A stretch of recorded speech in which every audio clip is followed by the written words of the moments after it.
Welcome back to Poetry and Police. My name is EVON Blake. As usual, before I go any further, or before I say anything to the Jamaican people or to my loyal subscribers, I just want to give a special shout out to all my subscribers. Special shout out to all the policemen and women in Jamaica on duty at this time, or even those who are off duty, and both ex-policemen who have served the Jamaica Constabulary Force, who have served their country. Thanks for your service. Like I always say, subscribe to my channel, share my videos so other Jamaicans both abroad and abroad can know what is happening in Jamaica and what Jamaica's leaders doing in relation to Jamaica's crime problem. But before I talk about crime, let me say this to you. Jamaica does not have a crime problem. What Jamaica has is a corruption problem. Corruption in politics, in government, corruption in the police department, corruption in the business district. That is where Jamaica's main problem lies, not with crime. Because you see, corruption breeds crime, and then crime breeds anarchy in any country. No.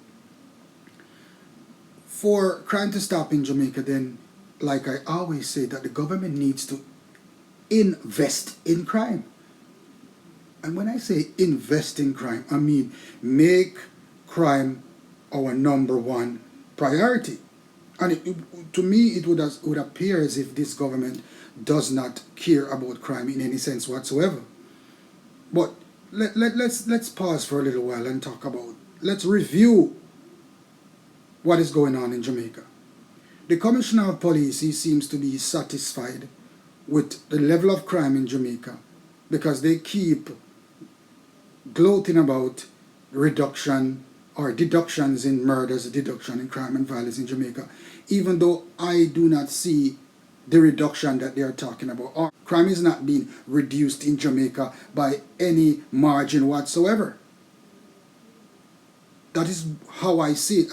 I don't know about other Jamaicans, but that is how I see it. That no effort has been placed in national security to stop crime in Jamaica.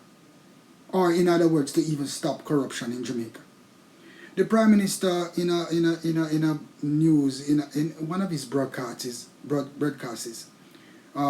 states clearly that he was showing off about the Jamaica Constabulary Force and the police department, how police are well trained, that police are being trained far better than they were before. As for me, I must agree with him on that one. For the first time, I agree with the Prime Minister of Jamaica that yes, police officers are being trained better than they were before. So I will give him the plus where that is concerned. I see where police officers are being trained way in more advanced and better training than when I was a police officer. But what I need to talk about is that is the police officers in Jamaica getting the equipment that they need? Is enough money being spent on national security? Is national security our #1 priority? That's the question that I am asking the Commissioner of Police, and that's the question I am asking the Minister of National Security, and that's the question I'm asking the Prime Minister. He talks about police are well trained. Yes, I agree with you that police are better trained nowadays than they were back in the day. But even though police are better trained, how is it that police officers are still graduating without uniform, which is a downright disgrace? Now, I've been watching the news, following up some articles that are going on in Jamaica nowadays about crime and violence and national security. Now, it has been brought to my attention, and I know that it must have been brought to the attention of other Jamaicans, that the budget for crime was millions of dollars.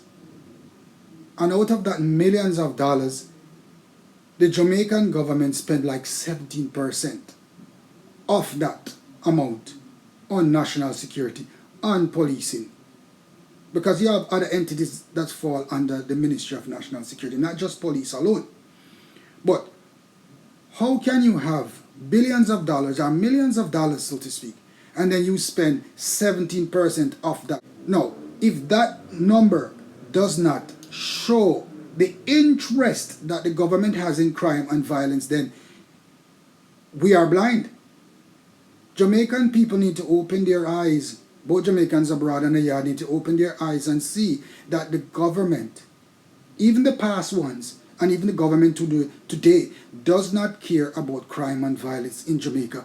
They do not care about corruption as it relates to crime and violence in Jamaica either. Because then them themselves are also involved in corruption. And them themselves are benefiting from crime in Jamaica. Because how can you have a certain amount of money, a budget to spend on national security, and it is November? The year is almost done, and yet you only spend 17% on national security in the fight against crime and violence. Why are you keeping the money? For what reasons would you hold back money from the national security budget?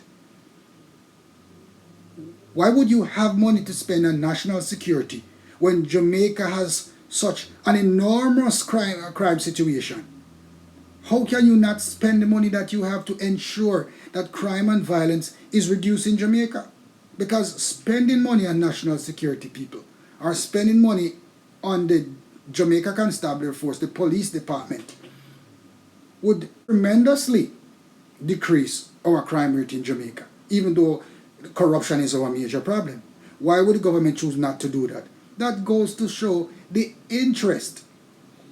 So when politicians come forward, or the Commissioner of Police comes forward and talk about crime is being reduced in Jamaica, that's all well and good, and that is not going anywhere, because I do not see where crime is being reduced in Jamaica. And then I'm so upset now to see that the government has so much money to spend on national security, but yet you're not spending on money on that money on national security. Why? Because it is obvious to me, and it must be obvious to other Jamaicans and other police officers, that the government does not want to spend any of the budgeted money on national security as intended. So therefore, it would appear to me that they do not want to reduce crime in Jamaica. They do not want the police to have all the equipment that they need. Remember that you have salaries to deal with for police officers, yet you're fighting the Police Federation about raising policemen and women's salaries. And you have the money. Why would you hold back that money if you are interested to reduce crime and violence in Jamaica, or reduce Jamaica's crime problem? That is the big question that I need to ask. I want you to listen to this recording. That the government of Jamaica purposely held back money that was supposed to be spent on national security, spending only 17% of the budgeted amount. And it just tells me that they do not want to see crime and violence stop in Jamaica. Listen to this recording. And all of you are aware that based on the accounting procedures in government, if you don't use it, you lose it. In other words, you can't carry it forward. Now I ask myself for the last 27 years we're talking about crime. And with crime being the number one problem in Jamaica, I make no apology by saying that spending 17% of our capital budget for national security with 4 months to go is unacceptable. Persons that we put in charge of these capital budgets must be held accountable. Did you hear that? So they spent only 17% of the budget on national security. If that is not a reason for us to believe that the Jamaican government is not interested in national security. Because if the budget is in millions and you only spend 17% of the budget, not even 25%, not even 50%, not even 75%, but 17%, that goes to show the interest that our leaders have in national security. So policemen and women are supposed to work with the bare necessities in fighting crime, when monies are there to be spent on national security to equip the police officers with what they need, to introduce new investigative machineries and gather intelligence. All of those money is supposed to be spent on that. And like I was always saying to you, we need drones, we need cameras. That money could have been spent on any one of those. Yet the government chose to keep the money and avoid spending it on national security. Now, if this is not a reason to believe, for you to believe that the government it does not care about national security, then what other reason do you want? So when the Prime Minister comes forward and talk about that police officers are properly trained nowadays and they are more trained, yes, they are more trained nowadays, but still we need equipment. And crime is our major problem in Jamaica. And if you have the money and you do not spend it on crime, then what do you expect the people of Jamaica to think about the government? You see, some of us just jump up and vote, we don't think about the repercussions. I have no confidence in any politician in Jamaica. I have no confidence in any senior officers of the Jamaica Constabulary Force that align themselves with politicians. Because in any investigation or any police procedures or any police division, that a politician lines himself with the senior officers in that division, then policing will be thwarted. Clearly, with Jamaica's state of affairs as it relates to crime and violence, it is clear to me that our Prime Minister, our Minister of National Security, our Commissioner of Police, even though the Commissioner of Police is at the bottom of the train, and he has to wait until he gets the assistance of the Minister of National Security, and the Minister in turn has to wait on the Prime Minister in order to release those funds to be used on national security. Then the Prime Minister is to be blamed.